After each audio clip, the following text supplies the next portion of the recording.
आज हम लोग इतिहास के एक प्रश्न के साथ आपके समक्ष उपस्थित हुए हैं। प्रश्न है, विजयनगर साम्राज्य के सभ्यता, संस्कृति एवं स्थापत्य कला के बारे में बताएं। उत्तर, विजयनगर साम्राज्य हिंदू संस्कृति के इतिहास में महत्वपूर्ण स्थान रखता है। विजयनगर की सेना में मुसलमान सैनिकों तथा सेनापति कार्य करते रहे, किंतु इससे विजयनगर साम्राज्य के मूल उद्देश्यों में कभी कोई परिवर्तन नहीं हुआ।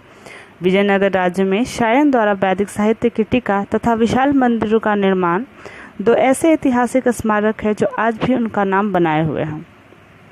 विजयनगर के शासक स्वयं शासन प्रबंध का संचालन करते थे। केंद्रीय मंत्रिमंडल की समस्त मंत्रणाओं को राजा स्वीकार नहीं करता था, बल्कि उसे जांच परख कर ही स्वीकार करता था और सुप्रबंध के लिए योग्य राजकुमार से सहयोग लेता रहा। प्राचीन भारतीय प्रणाली पर शासन की नीति निर्भर थी। सुदूर दक्षिण में सामंत वर्तमान में जो वार्षिक कर दिया करते थे और राजकुमार की निगरानी में ही सारा कार्यकाज किया जाता था। प्रजा के संरक्षण के लिए पुलिस विभाग सतर्कता से काम लिया जाता था, जिसका वर्णन विदेशी लेखकों ने भी किया है। आइए अब हम जरा देखें विजयनगर साम्राज्य के स्थापत्य कला के बारे में। विजयनगर साम्राज्य के विरासत के तौर पे हमें संपूर्ण दक्षिण भारत में स्मारक मिलते हैं, जिनमें सबसे प्रसिद्ध हम्पी के स्मारक है। दक्षिण भारत में प्रचलित मंदिर निर्माण की अनेक शैलियाँ इस साम्राज्य ने संकलित की और विजयनगरीय स्थापत्य कला प्रदान की। दक्षिण भारत के विभिन्न संप्रदाय तथा भाषाओं के घुलने मिलने के कारण इस नए प्रकार की मंदिर निर्माण की वास्तुकला को प्रेरणा मिली है। स्थानीय कनाश पत्थर का प्रयोग करके सबसे पहले दक्कन तथा इनके पश्चात द्रविड़ स्थापत्य शैली में मंदिरों का निर्माण हुआ। धर्मनिरपेक्ष शाही स्मारकों में उत्तरी दक्कन सल्तनत के स्थापत्य कला की झलक देखने को मिलती है। भारतीय साहित्य में योगदान। विजयनगर साम्राज्य भारतीय साहित्य के इतिहास में उल्लेखनीय रहा है। तुंगभद्रा की घाटी में ब्राह्मण, जैन, शैव धर्म प्रचारक ने कन्नड़ भाषा को अपनाया, जिसमें रामायण, महाभारत तथा भागवत की रचना की गई। इस युग में कुमार व्यास का आविर्भाव हुआ, जिन्होंने तेलुगु भाषा के कवियों को आगे बढ़ाया। अन्य कवियों में बुक ने भूमिदान दी। कृष्णदेव राय का दरबार कुशल कविगण द्वारा सुशोभित रहा करता था। संस्कृत साहित्य की तो वर्णातीत श्रीवृद्धि हुई। विद्यारण्य ब्रह्मोद प्रतिभा के पंडित थे। विजयनगर राज्य के प्रसिद्ध मंत्री माधव ने मीमांसा एवं धर्मशास्त्र संबंधी क्रमशः जैमिनीय न्यायमाला तथा पराशर माधव नामक ग्रंथों की रचना की थी।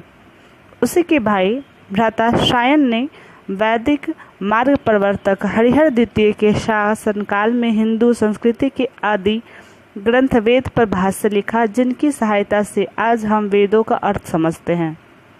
विजयनगर के राजाओं के समय में संस्कृत साहित्य में अमूल्य पुस्तकें लिखी गई। बौद्ध, जैन तथा ब्राह्मण मतों का प्रसार दक्षिण भारत में हो चुका था। विजयनगर के राजाओं ने शैव मत को अपनाया।